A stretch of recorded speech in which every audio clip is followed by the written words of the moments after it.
কোথায় যাবে কত দূর? পানি আছে, ক্যানিং আপনি নিয়ে যাবে থাকবে কোথায়? সুন্দরবন যাচ্ছ নাকি? ট্যাবেল মানে ওই যে 26-2700 টাকা যে বুকিং যায় ওটা, মানে আরো লোক আছে এই সময়টাই যাচ্ছ। আর কিছুদিন আগে যেতে পারতে, এখন কোনো বাঘই দেখবে না, সব বাঘের পেটে বাচ্চা। এই সময়টায় বাঘ বেড়ায় না বুঝলা, এই সময়টা বাঘ বাঘিনীরা প্রেগনেন্ট থাকে। হ্যাঁ 1 2 3 1 2 3 1 2 3 4 5 6 6টা বললে তো। সপ্তাহে যেতে পারো, দারুণ মজা, ঘুরে আসো। ধরো ধরো ধরো ধরো, পয়সা পয়সা পরে দেবে। ধরো ডিমটা বসাবার মধ্যে, সত্যি তুমি আর কবে যে বুঝবে।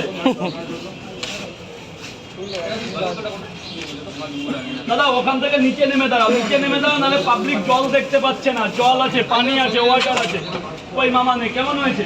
ও কাকা যখন বলেছে তখন সত্যিই ভালো। আপেল কোথায়? আপেল কি দেবো? আপেল দাঁড়া বাবা, হয়ে গেছে। সোনা বাবা একটু দাঁড়া, সোনা বাবা পরিষ্কারও মারছে, সত্যি ভালো হয়েছে। ভালো হয়েছে, নিজের হাতে তৈরি করা। দাদা খারাপ খুব কম লোক বলে, যারা একটু দুষ্টু বদমাইশ তারা বলে, তাই সেটা কেউ খারাপ বলে। আর কিছু মেয়ে মানুষ আছে, ইয়াং মেয়ে, তারাই বলে। বয়স্করা কেউ খারাপ বলে।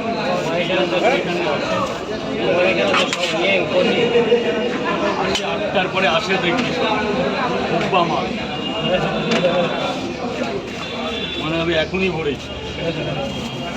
এই যে দাদাভাই, দাদাভাই একটু ধরে নেবে। সে যা হয়েছে তরকারি দেখলে বোঝা যাবে, তাও তুমি কোনো না কোনো প্রবলেম নেই। সে কি বলছে? হ্যাঁ ঝম করে ক্যামেরাটা অন করবে তো। কোথা থেকে এসছো ভাইজান? ও দারুণ জায়গা, শুধু মাঠ, শুধু সবুজ আর সবুজ। হ্যাঁ না, তোমাকে একটা বড়টা বেশি তুমি খাবে তো? দাদাকে দেবে, যে সুন্দরবনে নিয়ে যাচ্ছে তাকে দেবে। আমার কথা বলবে যে পকেট পকেট একটা বেশি দিয়েছে, যে এজেন্ট আছে তাকে দেবে। তাহলে দিদিভাইকে, তাহলে দিদিভাইয়ের জন্য আপেল দেবো, আপেল দিয়ে দেবো। খাবে মেয়ে মানুষ আপেল খাবে তো? না, এবার টাকা দিলে দাও, না দিলে চলে যাও। স্যার বলুন, স্যার বলুন। দুটা করে দাও। দাঁড়া বাবা একটু দাঁড়া, এরা হেলমেট নিয়ে এসছে তো, বাইক নেন একটু দাঁড়া বাবা। রাইডার সব রাইডার না, রাইডার এই সব লাইন চলছে। এখানে বাচ্চা দাঁড়িয়ে আছে, সব লাইন চলছে। এখানে বাচ্চা নিজে দাঁড়িয়ে আছে।